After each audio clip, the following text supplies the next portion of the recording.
without further ado, I'd like to turn the time over to Ceceilia Tso. Cecilia is from Lugadjigay, Arizona. She runs a company called Tso Consultants. She delivers tribal professional development, Indigenous leadership training. She has taught in China at the World Academy for the Future of Women at SAIS University. She also previously worked at the University of Utah for 15 years, doing various capacities with the faculty and staff to develop funding and projects for American Indians. She is also a profound influence on developing Indigenous leaders and currently working on her doctoral degree in leadership for change. She is also a Change Labs business coach. And without further ado, I'm turning the time over to Cecilia. Thank you, everyone. Thank you, Marcia. I appreciate that introduction. I'm gonna go ahead and start sharing my screen. So, by the way, this is my first presentation for Change Labs. And so I'm very excited to present to you today. Good morning. This is a presentation about business leadership from an Indigenous worldview, interconnectedness. And as Marcia introduced me earlier, I'm Cecilia Tso. My clans are Tolhedlini, Nakai Dene, and Tachini. My family is originally from Lugadjigay, Arizona, and I am currently living in Farmington, New Mexico, where I absolutely love it here. This morning, we're going to start with a video. So I really encourage everybody to listen and really hear what this video has to say. It's about 5 minutes long. So turn up your volume and let's get started.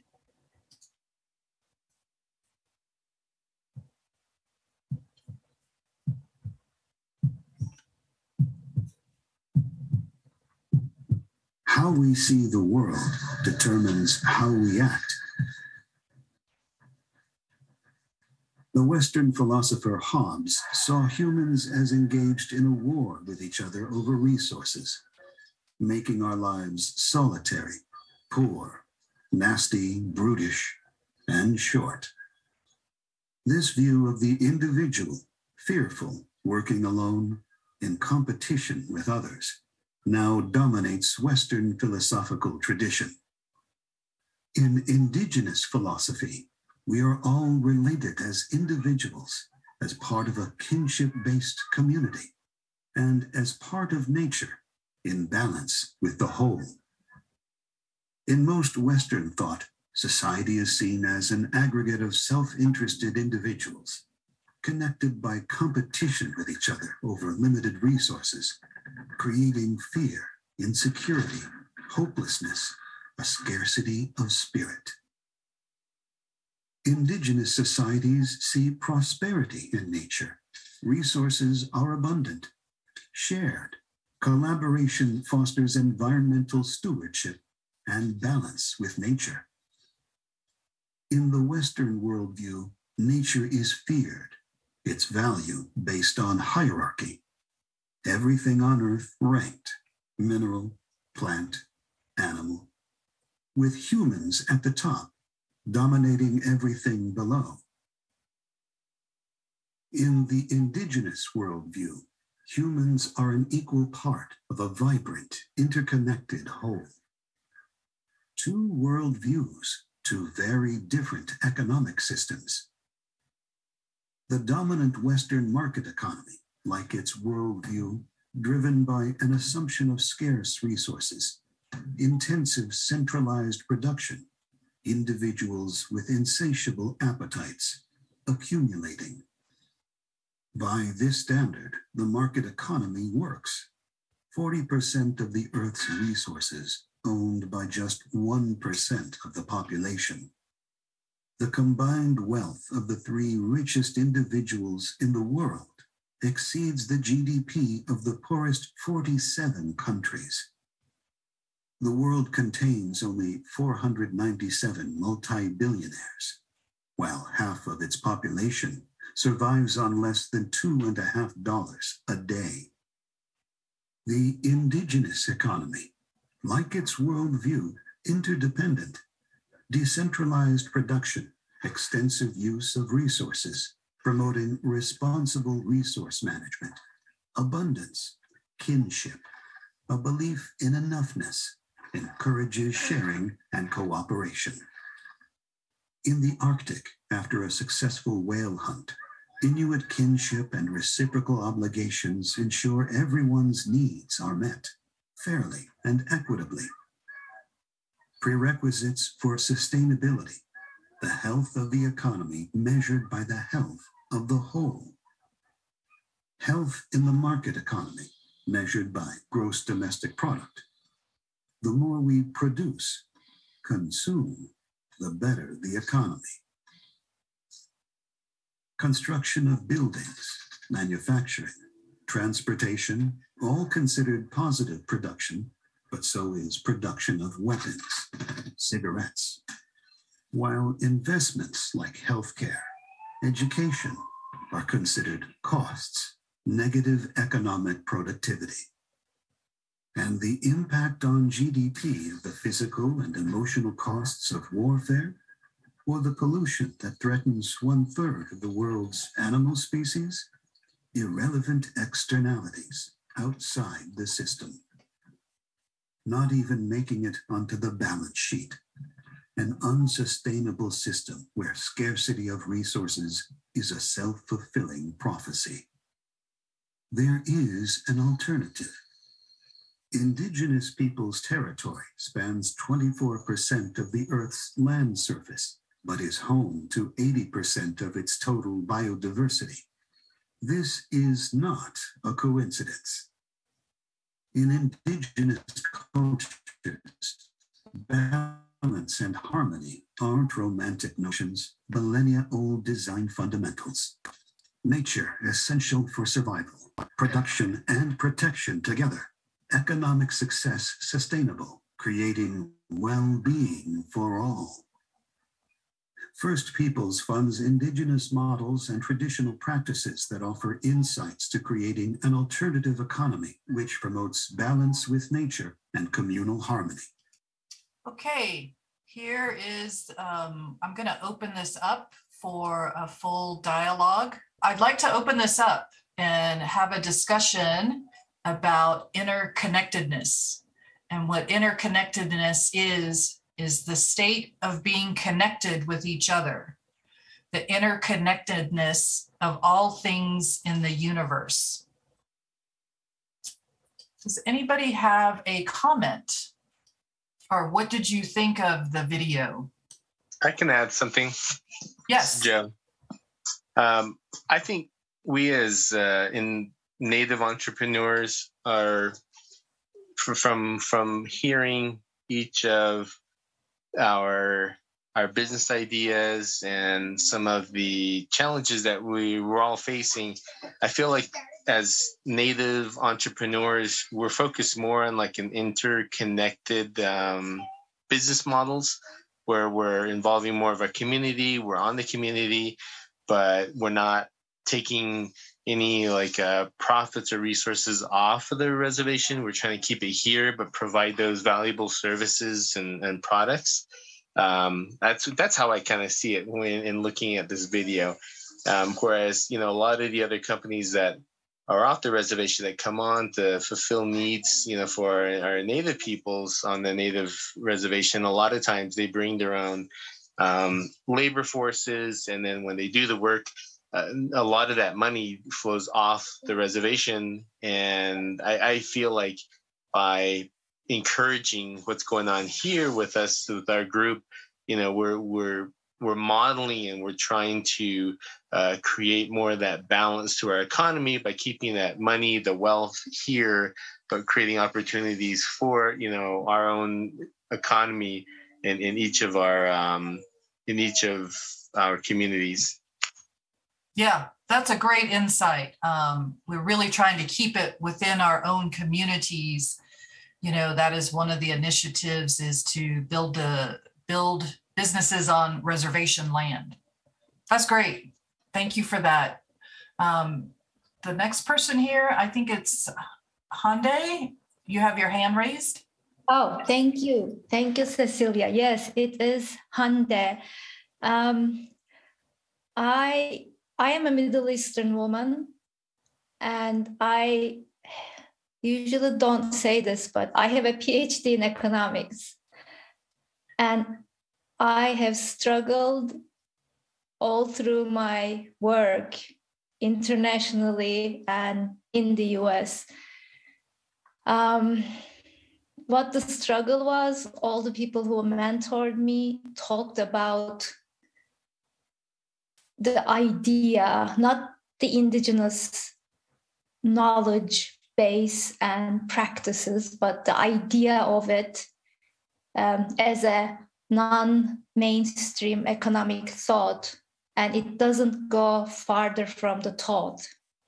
Yes. You know, it doesn't. The first time nobody trained or mentored me about indigenous knowledge base and ways and wisdom. And, you know, it's so disappointing not to have it. You know, after I got my work done, dissertation done, and put myself out there, I found a community like this by myself, you know. So, first of all, I'm honored to be here. I'm almost going to cry, but I won't, because I struggled even in the non-mainstream research and academic work, and having the thought of the differentiation you show, but you can't go anywhere with it. You know, I felt ridiculed. I felt through my research and through my work always, but now I'm home.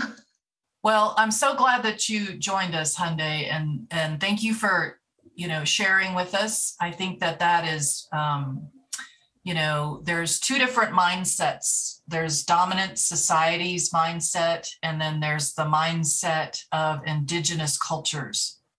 So stay tuned. Keep watching. We got a lot to go through here. Okay, we have two. Can I say ahead. one more thing I would like to say? With saying that I have a PhD, I do not put myself above anyone or under anyone. You know, I want to make that really clear. Well, thank you for that. I know that going through a PhD program is extremely difficult, but it is also where we really are open to learning. And so I appreciate that comment. Okay, let's go to Michael. Can you see me and hear me okay? Yes, go ahead. Yat Michael Watchman Yanshe, Tatni Yanshe, Sai Skinny Bushing, Nanasteja, the Chini Dashache, Dotho, Hanan Dashanale.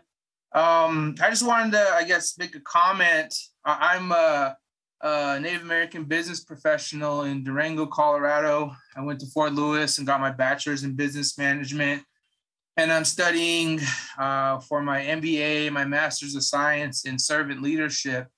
And I've noticed just entering the world of business in this Southwest area, especially Southwest Colorado, and a few other places, you know, if you could give like advice or tips or even awareness about, you know, trying to mix our cultural beliefs, especially spirituality, you know, and like prayer. And, you know, I noticed I've had even some pushback from other Native Americans about, you know, trying to find that delicate balance between spirituality while also trying to make your way and make profits and, you know, think about the bottom line and things like that in your business endeavors, you know, those Western ideas. And so, you know, if you could answer like, how do I do that? Or how do I bring more attention to, you know, wanting to incorporate, you know, prayer and ceremony, if that makes sense. Not like, you know, grand and big, you know, 4-day ceremonies like the Navajos do, you know,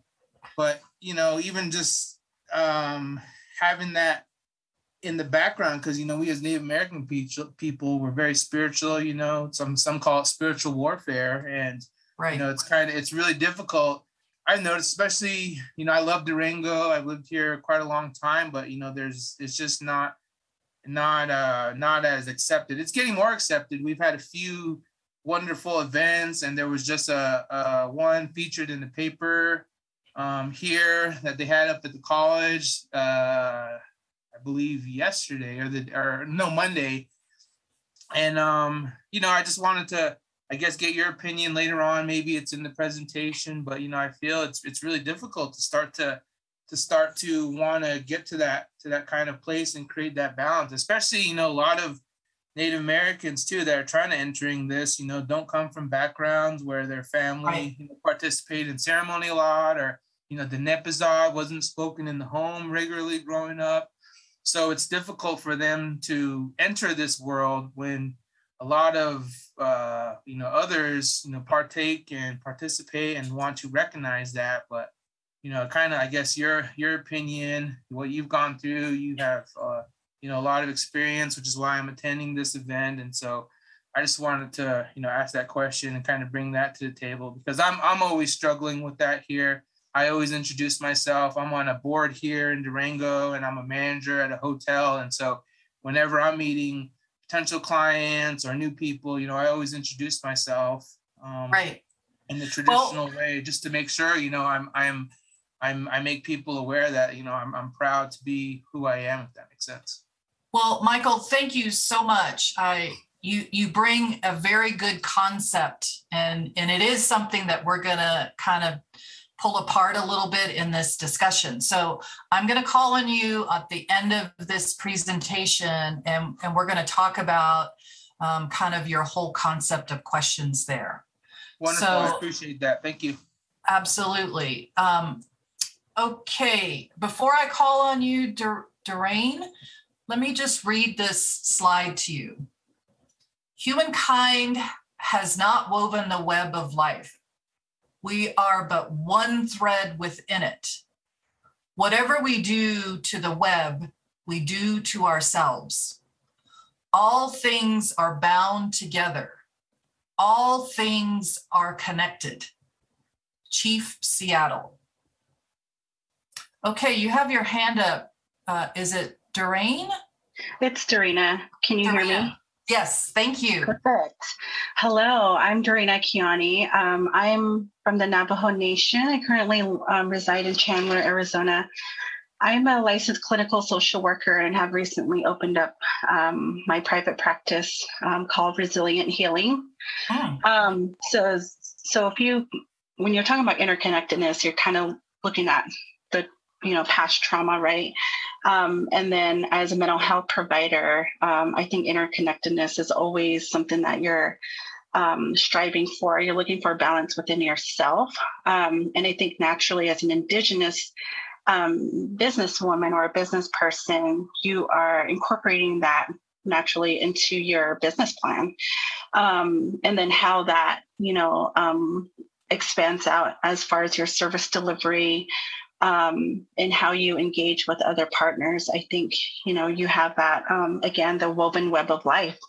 I think as a mental health professional right now, there is that challenge. There is that challenge of, I want to serve Indigenous people in the Valley, but then you're kind of having to really meet the dominant society's criteria and make sure your ducks are in a row as well, yes. Right? And sometimes when you're providing services, there's that, confidentiality is key, and there's very, a lot of different, sometimes we call it barriers. And in Indian country, they're not barriers. They're ways to communicate. There's ways to build relationships. So I just kind of wanted to add my piece in there. Thank you so much. Yeah, absolutely. And we're gonna, you hit a key word, but you guys are advanced. So this is wonderful. There'll be more here for that as well. So I'm just gonna read this slide to you as well. Creating futures with Native change makers. And that's how I view myself, as a Native change maker. Interconnectedness is the way in which people, nature, and objects interact with one another to form a complex whole. With global issues such as climate change, biodiversity, sustainability, and cultural awareness, it is important for future generations to build a better world through respect and collaboration. I think that last piece there, build a better world through respect and collaboration, is really something I want to dive into here. So, what is stopping us from being interconnected? What do you feel comes up for you that stops us as Indigenous people from being interconnected? Anybody have thoughts? By the way, this is an interactive presentation. So the more you share, I feel like the better we get to understand these terms. I'd like to add in historical, maybe past trauma or past events. Yeah, absolutely. You know, there's a lot of layers. For Indigenous people, I'm not just speaking about Navajo Nation, but all Indigenous people, we have a lot to work through and weed through. Absolutely. Any other thing you had mentioned barriers. What are some other barriers that we face? I think we don't have access to, capital, such as, other Western people do. It's really hard to find. And there was a lot of talk about this, at the other presentation. We just don't have access to adequate resources, and whether that's monetary or networking. It's just really difficult to come across those things. And also, I think there's kind of this insecurity in being, minimal, if that makes sense. We're less than 1% of the population, and we're a really, really small network. And it's really hard to feel that you're part of the bigger picture sometimes. So you need leaders such as yourself and others to start to bridge that gap and be connected. Absolutely. I think you are absolutely correct. Being a 1% in the country, it often feels like we're being overlooked or not recognized on the bigger economic vision for our nation and globally. Okay, I'm going to get to your raised hand here. I'm just going to go through the next slide. We live in an interconnected world, but we make decisions primarily motivated by what benefits us individually. Even though we're wired for empathy, research shows that it's largely reserved for people we consider to be in our inner circle. This leaves a vast group of people not considered at all. Doreen, you have your hand raised? Oh, I was just kind of contributing to the barriers part. We are our own barriers sometimes. Oh, yes. Oh, good point. Imposter. Yeah, if you think about imposter syndrome, kind of similar to what he had mentioned. Yes. We don't believe that we can make a difference. Yeah. Oh my gosh. Okay. That is really good. We're gonna put a pin in that imposter syndrome for just a second. When we create a safe space for us to come together, to give ourselves a chance to listen to each other's perspective, we can see a bigger picture. I think creating a safe space is also a big key. It is a turnkey when we're able to listen to each other's perspectives. Because we all come from different, we have a commonality, but we're all coming from a different place at different times. What would an interconnected economy look like for us? Now, I put together this nice graphic here, and I'm just doing what a Navajo Nation.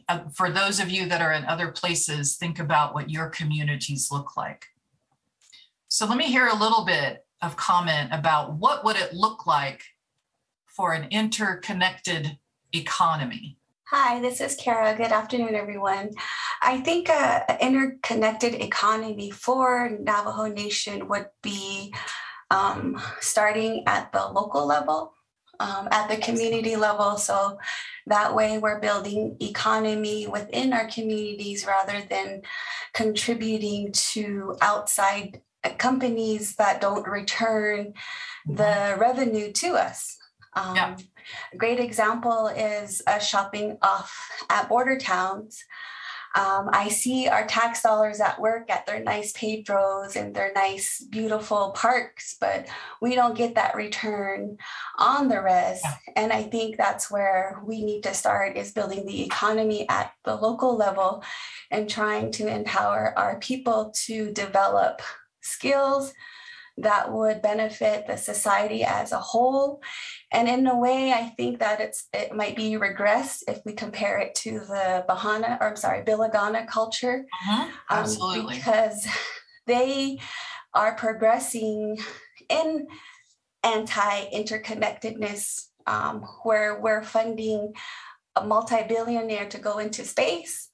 And I'm guilty of that as well, because the convenience of ordering online has helped living on the reservation, but at the same time, I'm contributing to not building that local economy. And I would love to start doing that, but we need to find ways to have it easily accessible at the chapter level.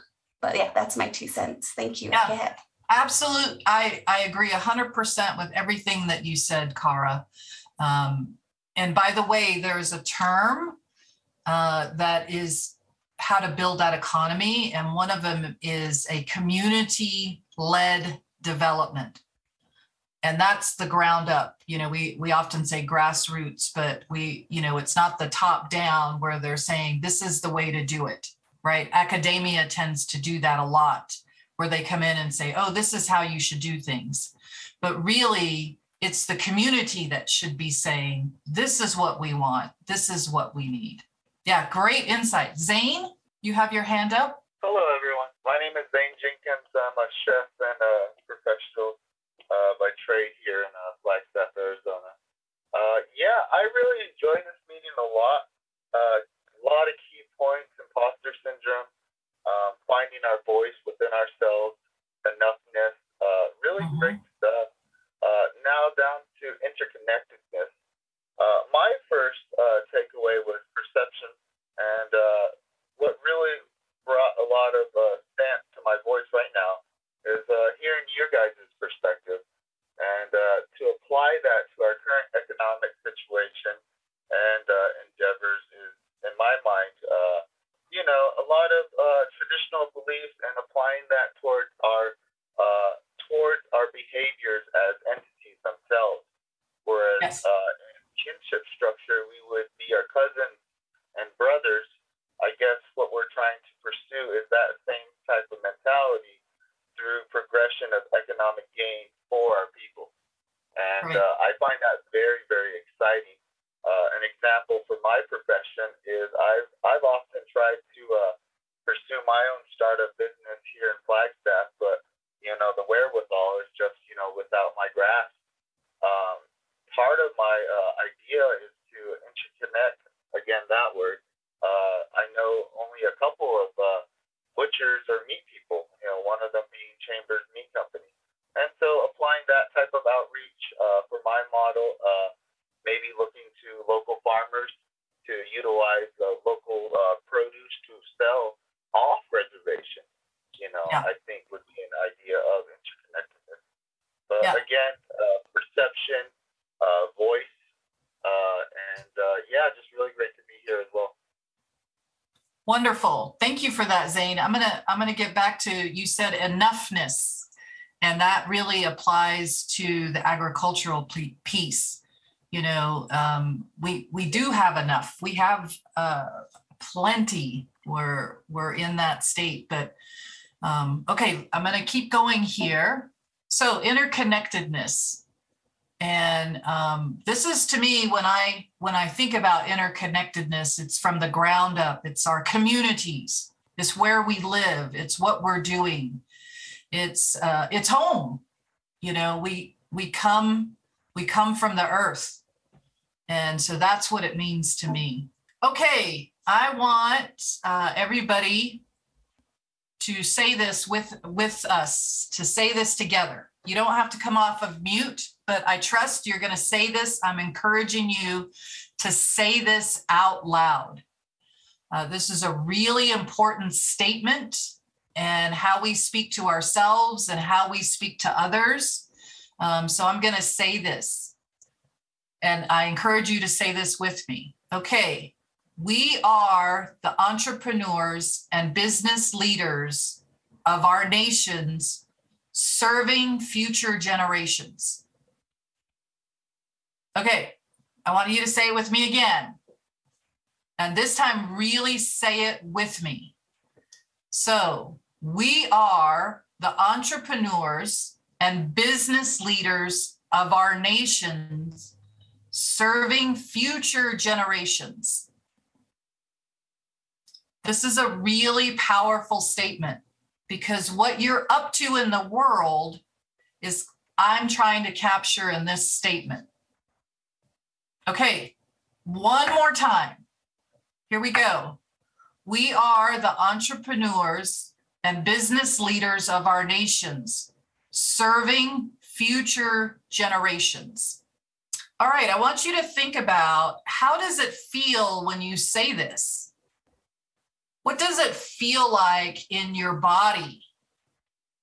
What emotions come up for you when we say this statement here?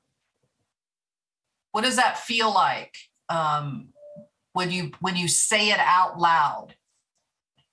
Would anybody? Oh, Zane, you have your hand up. Would you like to share, or would anybody like to share of what they're feeling here? Tingling. Tingling. Yeah. Oh, okay. Tingling is good. What? Say a little bit more. Tingling, like excited. Tingling, like excited, I believe. The feeling that I am capable and that I'm not doing this for myself, but for everyone else, because I see a need. Yeah, but excellent. excited. Excellent. Very good. This is Dorina. Yes. I feel like, everyone who's present today is, there's intrinsic motivation. You've already had it in you, right? But when you have somebody kind of guiding you into saying that, and words are powerful, yes. I think it just, brings it out. Yeah, and very good. Yourself, you believe. Yeah, very good.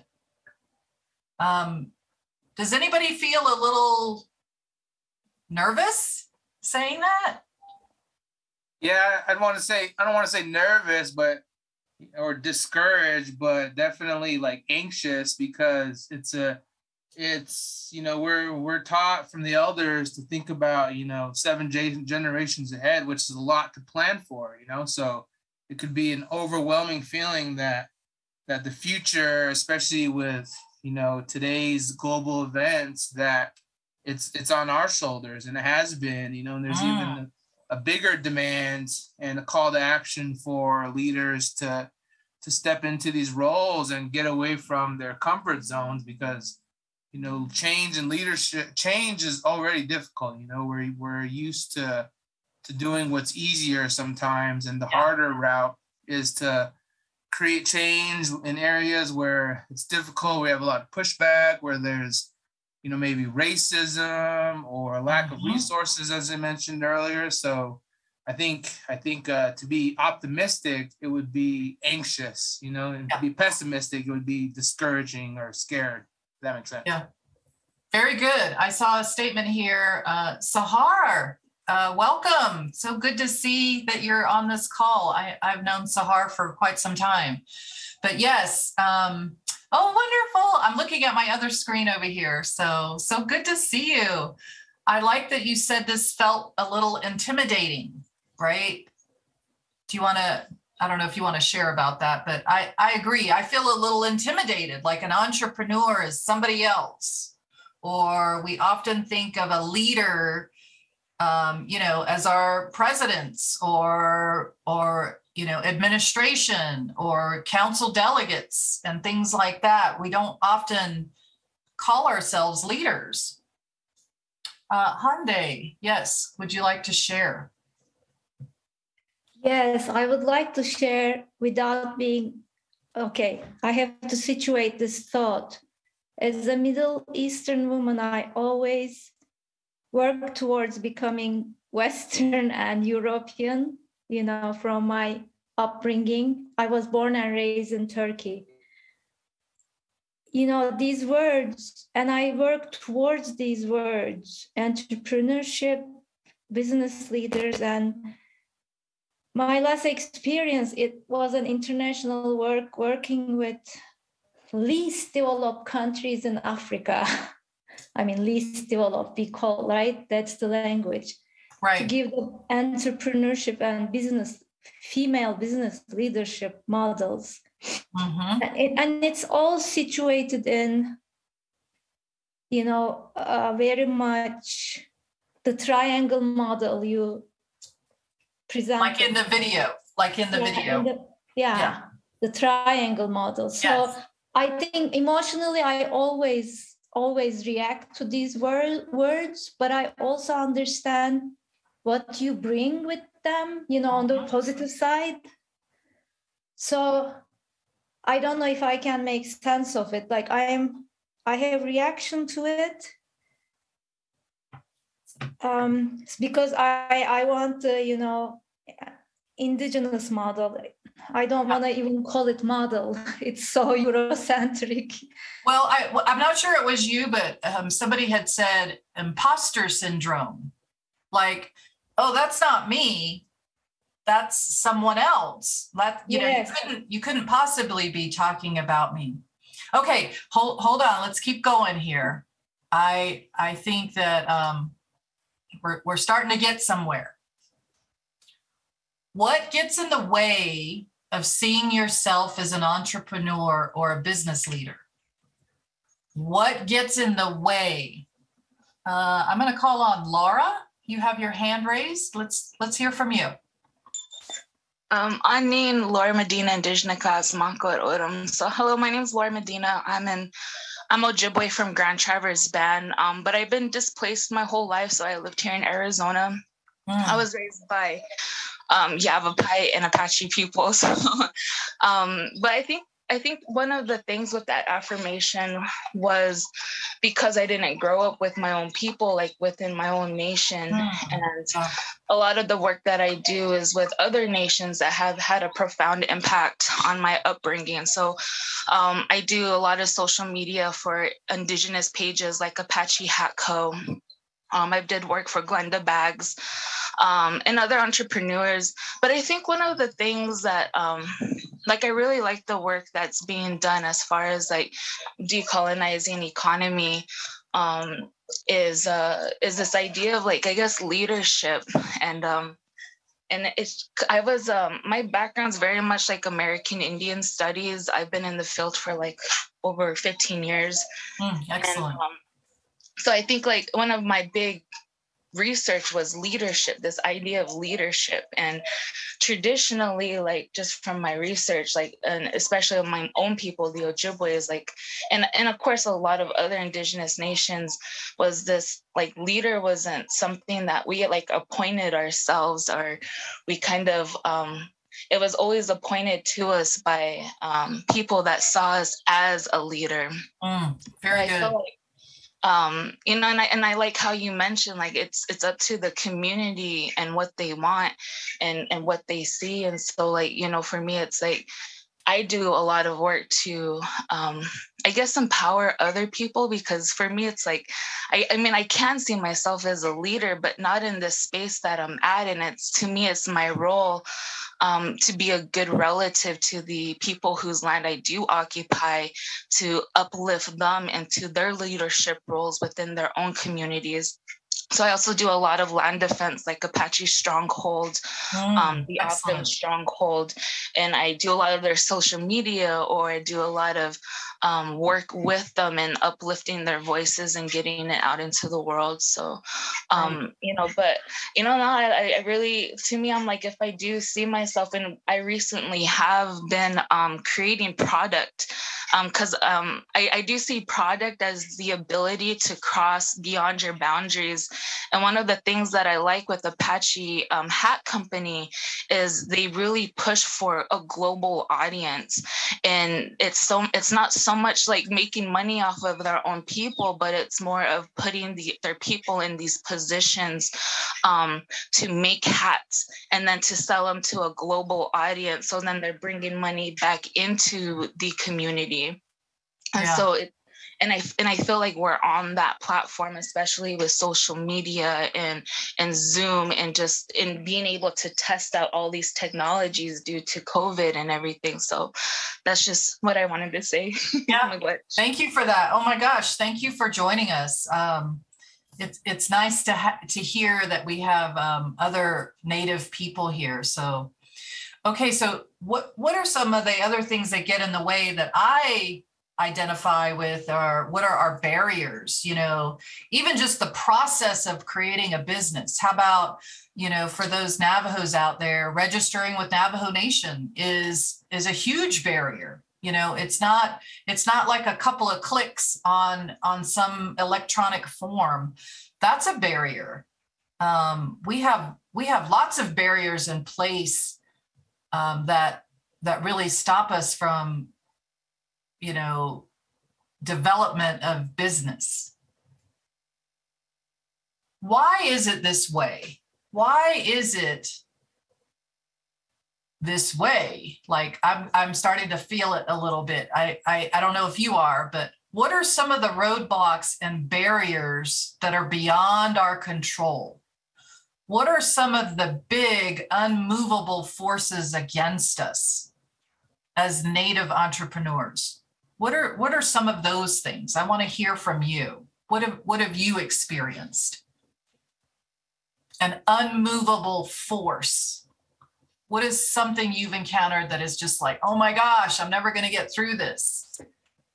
Have you encountered anything like that? Oh, colonization. Oh my goodness. Okay, Laura. Yes, let's hear from you. Oh, I was just putting comments in the comment box. So yes, okay. Definitely like colonization. And I feel like with this society that we're forced to live in that wasn't created for us and it was created against us. So now for me, a lot of my work is like decolonizing people's mind, especially settler allies or settler colonialists who kind of just came to this land without developing a relationship with the plants, the animals, the water and stuff like that. So that's just what I want to say. No, that's great. I think, I think I heard the word earlier of post-traumatic stress disorder. As far as my work and my research, all Native Americans have PTSD, all. Including our youth. And that's a multi-generational trauma, a historical trauma. All of those things are things that is an unmovable force, right? It's beyond our control and it's still happening, right? It's continuing. And how do we break those barriers? I mean, I can feel myself getting worked up, right? So those are some things that are unmovable, like the federal government. That's a pretty unmovable force. Even our own tribal governments, we move so slow. It can be very frustrating. Yes, Dorina. I think as a mental health professional in private practice, I think one of the roadblocks and barriers after getting your business along is the trust of the community. Yes. So mental health is definitely a stigma in American Indian tribal communities. And so although that's a good business, right? It's needed in the community, but also having to really build that trust with people. Yeah, I agree that there's a lot of distrust, like I feel like as Indigenous people, we want to keep what's ours, right? Like, let me keep this. I don't want to share it. I'm trying to protect it. cultural preservation. Those are some of the things that, how do we guard against the dominant society? Okay, good. We're having the right conversation. Okay, we have survived all of this. We know how to survive. What are some of the ways we have mastered surviving? And I use that term, mastered surviving. Oh, good. Planning and organization. Very good. How else have we mastered surviving?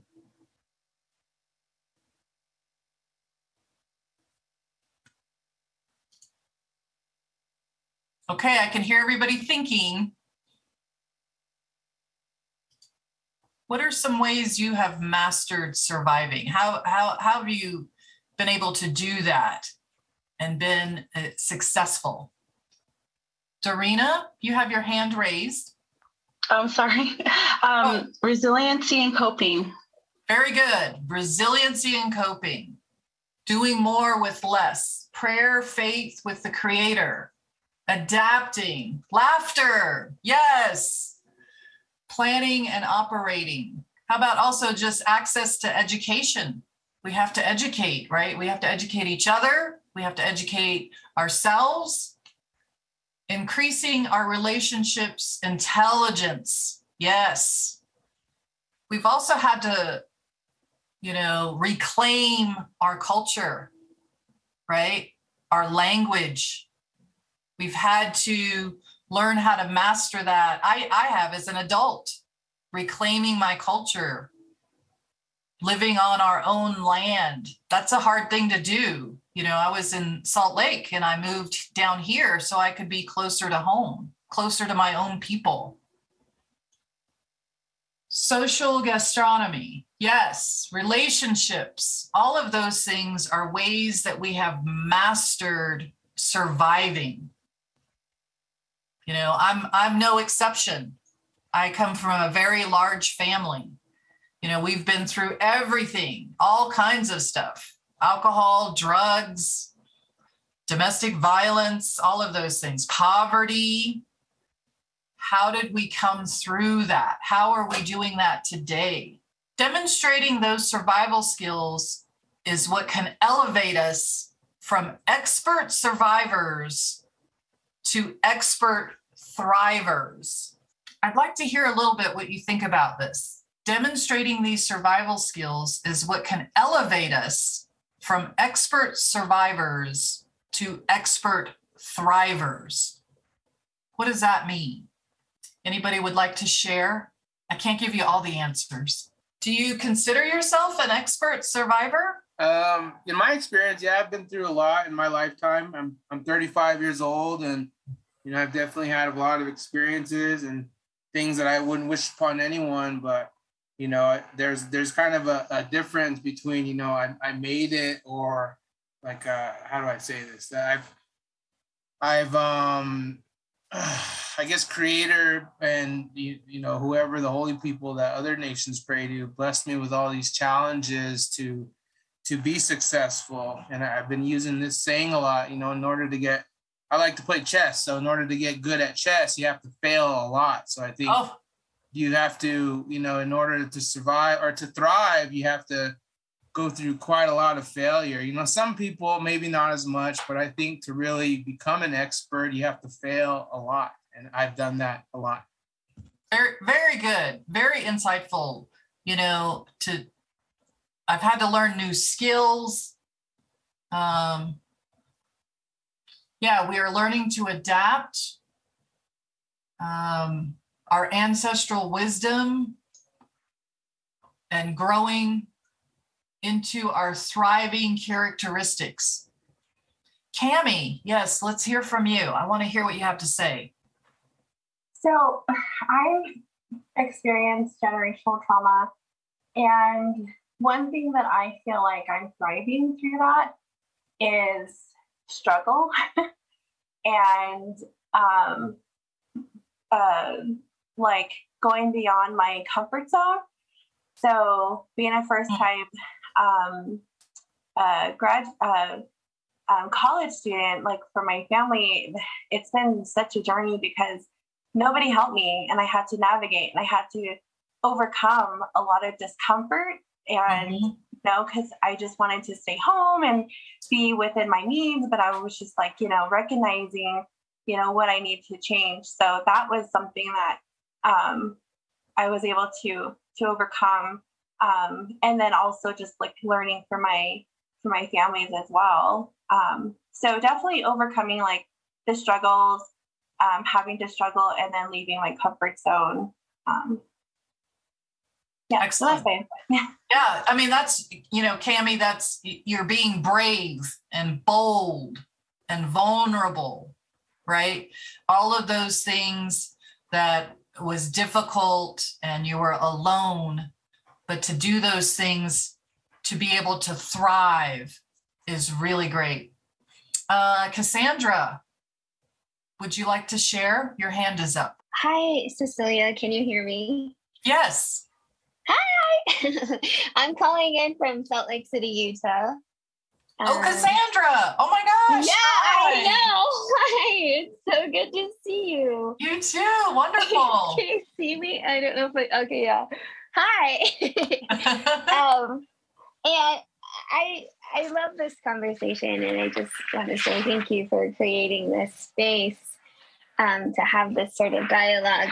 I'm Cassandra. I'm from Tiba City. I'm a member of the Navajo tribe, and I just recently found out that my father is Nigerian and British and Irish. So I've never actually met him, and it's put a whole different perspective on things for me.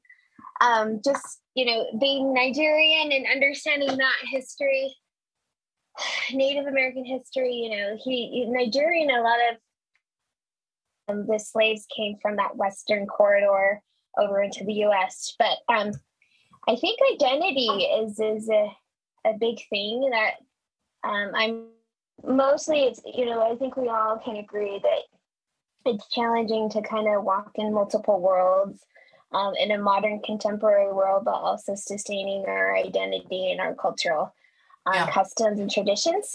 Yeah. But I think something that really helps me is to be aware of myself and my behavior and my actions and the consequences of my behavior, but also to be aware of the systems at play around us and the consequences of those systems on our communities, on our lives. You know, the more that we're aware of these things, the more that we can understand it in our own personal individual lives. And then in a way that we can be cognizant, right? Like, how do we move through life being aware of our behavior and how it affects people? And then the systems that are at play, understanding like, okay, this is why things are the way they are, because I have that knowledge and that research and that education.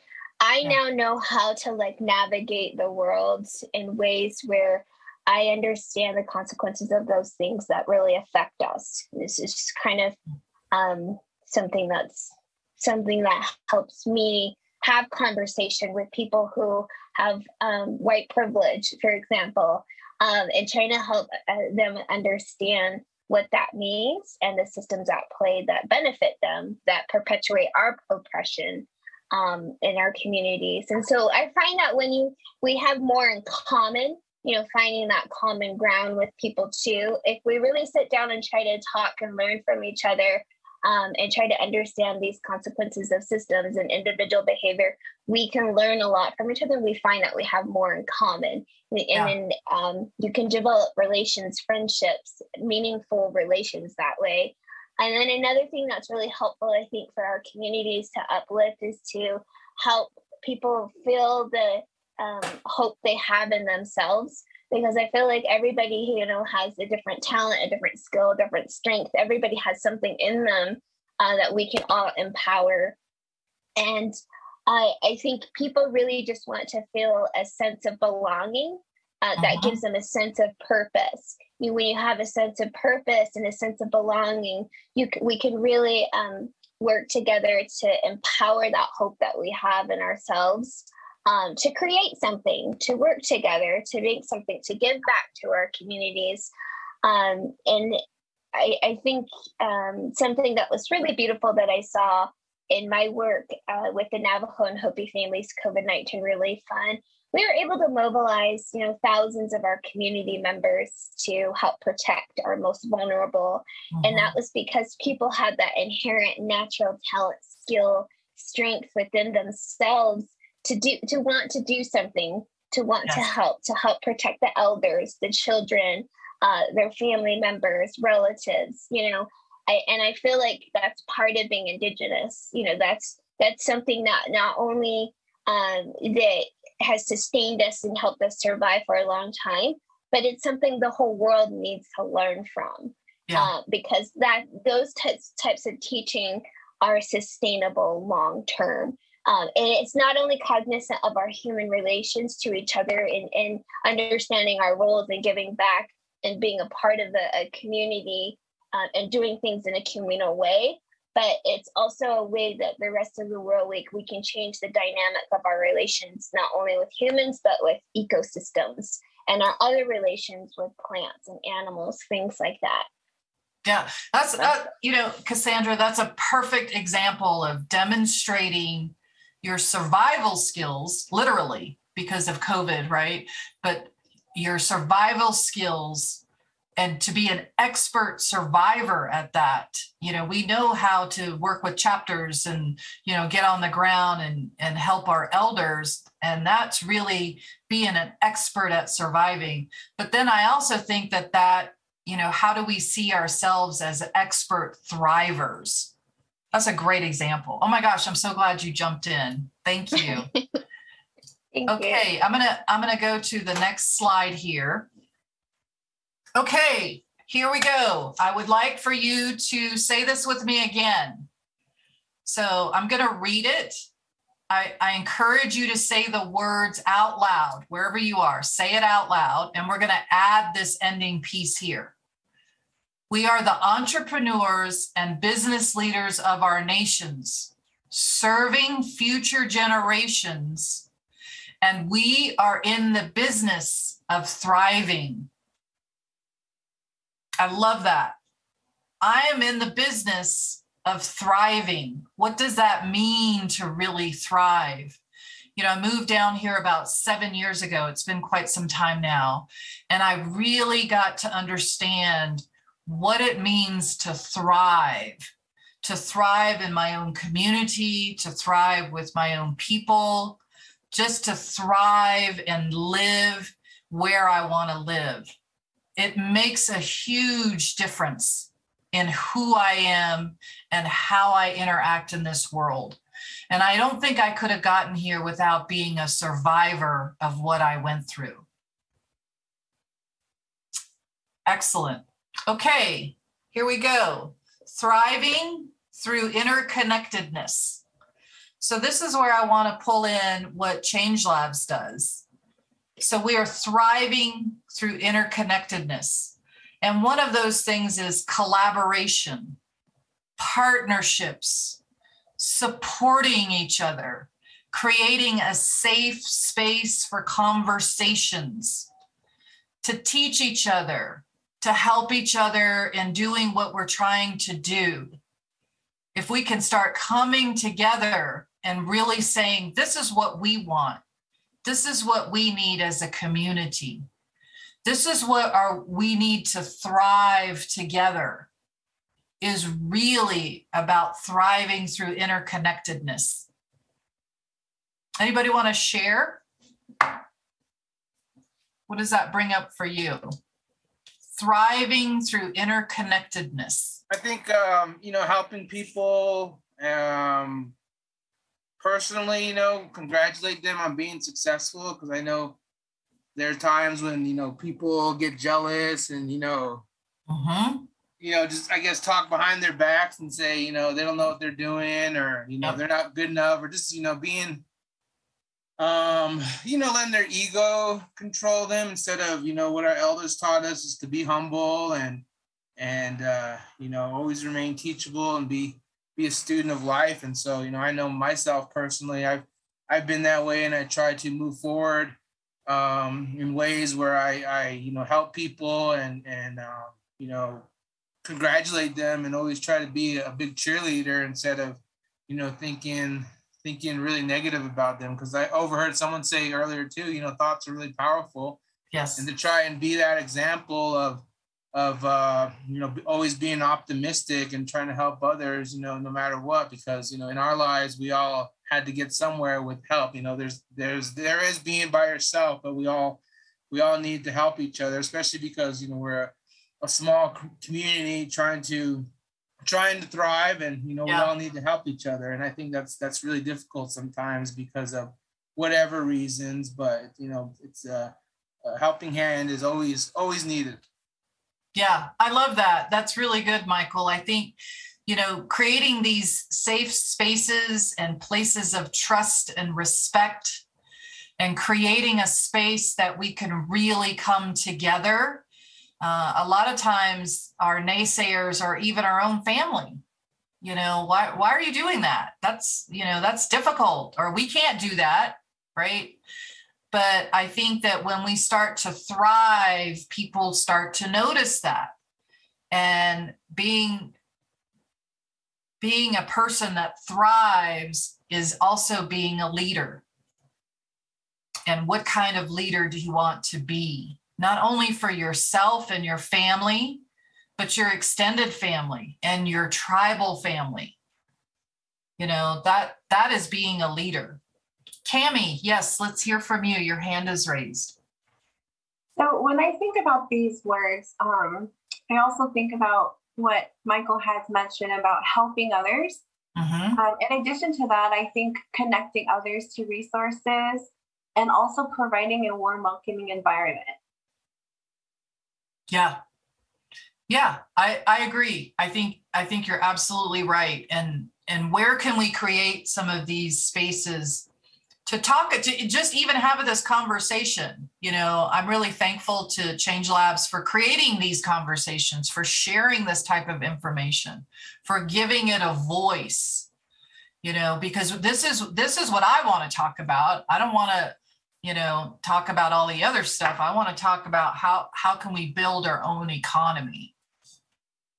That's fantastic.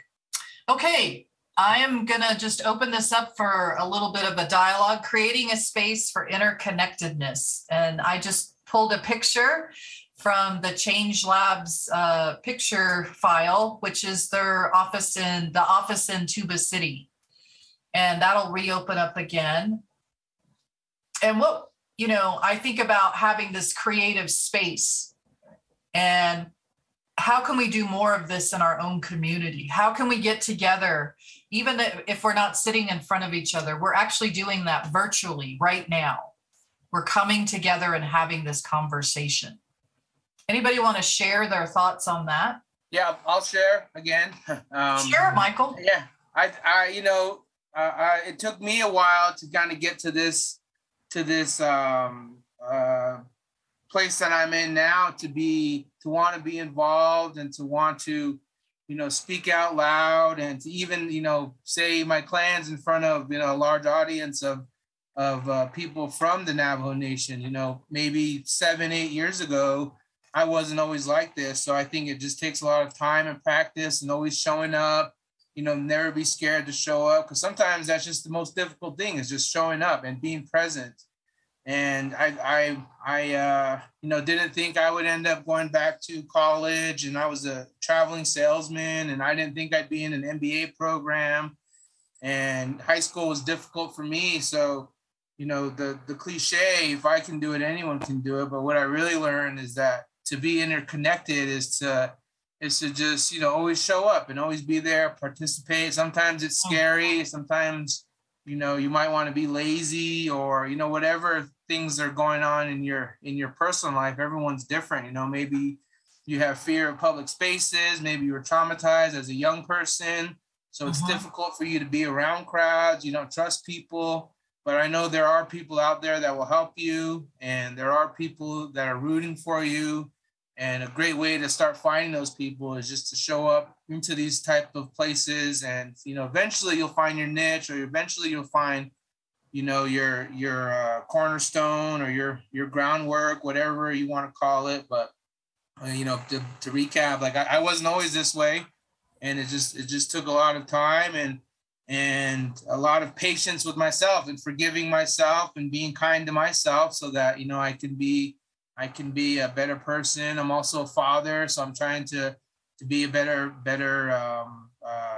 provider, if that makes sense, because it's really difficult to balance everything, especially being Native, especially trying to make it in the Western world, trying to, collaborate with other tribes, because, some tribes, a long time ago, we'd say we don't get along, and it's really just a way to make what you want happen, and even make it happen at your own pace, so everyone's different and everyone will succeed in their own ways, but just keep showing up and keep coming back, and eventually you'll get to where you want to be. Excellent. I love that. How we impact each other, how we show up in the world when maybe we don't want to, but in the Indigenous way of thinking is that, we're already whole, perfect, and complete.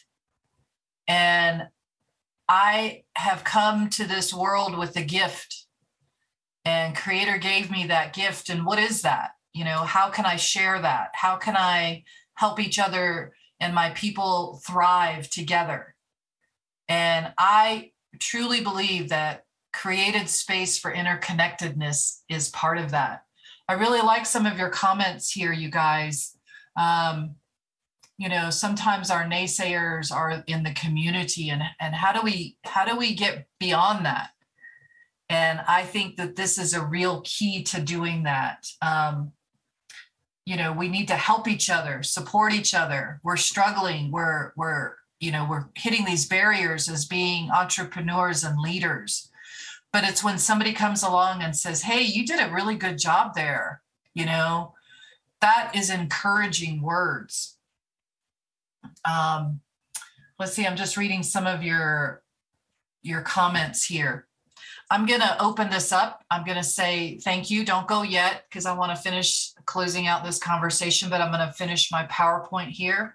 Again, Ceceilia Tso, and I just want to say, this is my most favorite picture in the world. I absolutely love this picture.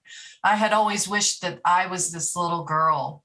I didn't get to grow up on the reservation. I grew up in the city, in Salt Lake City. And, but this girl is in me. This is me. This is who I am. This is where I come from. And I don't want you to forget who you are and where you come from, because it's all those experiences that make you who you are. So I'm going to close down this presentation and stop sharing. And I want to open this back up to the group. And if you have any comments, or I'd really love to hear what you have to say. If you want to open your video, what you thought about this presentation. Oh, we have a lot of comments here. Working on construction zone, expanding to my office, providing transportation, cultural revitalization, opening space for Indigenous collective group here in the Valley. Yes, absolutely. By the way, this presentation will be on the Change Labs website in its entirety. And you can also reach me at Change Labs, Cecilia@nativestartup.org. We also do business coaching. And I coach in leadership and how to lead. And really what I look at is where we get blocked, where we get stopped. And that's really where the work is to be done. Often things start flowing and it's nice and things are going good. Well, that's not where we need the coaching or the support. We need the support in where we get stopped and blocked. Anybody else like to share some final thoughts or comments, or how is this presentation helped you shift the way you're thinking about interconnectedness and thriving and surviving? How has that opened up for you? Any last thoughts here? Okay, well, I just want to go ahead, Joe. Yes. I think now we're all going to open a business now. Well, that's what we want. That absolutely. We definitely want to open businesses. We want to open them as Indigenous people and support each other. And you know, I want to thrive. I don't want to just be a survivor any longer. I want to be in the business of thriving, and I want to thrive with my people. I want to thrive with each other. And how do we do that? You know, we gotta keep in mind this interconnectedness, not only in our worlds, but the world at large. Okay, one last moment here for any final comments or any sharing you'd like to give for this presentation. If you have a burning desire to share something, I'd love to hear it. Okay, well, thank you so much. It was just an honor to be able to present to you today. This video and will be also shared on our website. And again, you know, if you have questions about starting a business, sign up on our website. We do business coaching sessions. Okay, Marcia, do you want to? Yeah, thank you, Cecilia. I just have a few more announcements. Okay. So back to, we are hiring a co-working manager and also a business coach. If you'd like to apply, go to nativestartup.org/jobs. You see a blank screen here, but in 2 weeks, we have another event coming up. The speaker there would be Norma Rabbitbush. She is from Saskatchewan, Canada, and she will be doing another presentation on Indigenous leadership, but hers would be in the workplace. So she is, I believe, a nurse and has worked with various healthcare agencies, and will be approaching that from this topic from that perspective. Just FYI. Hope to see you then. Bye, everyone. Bye.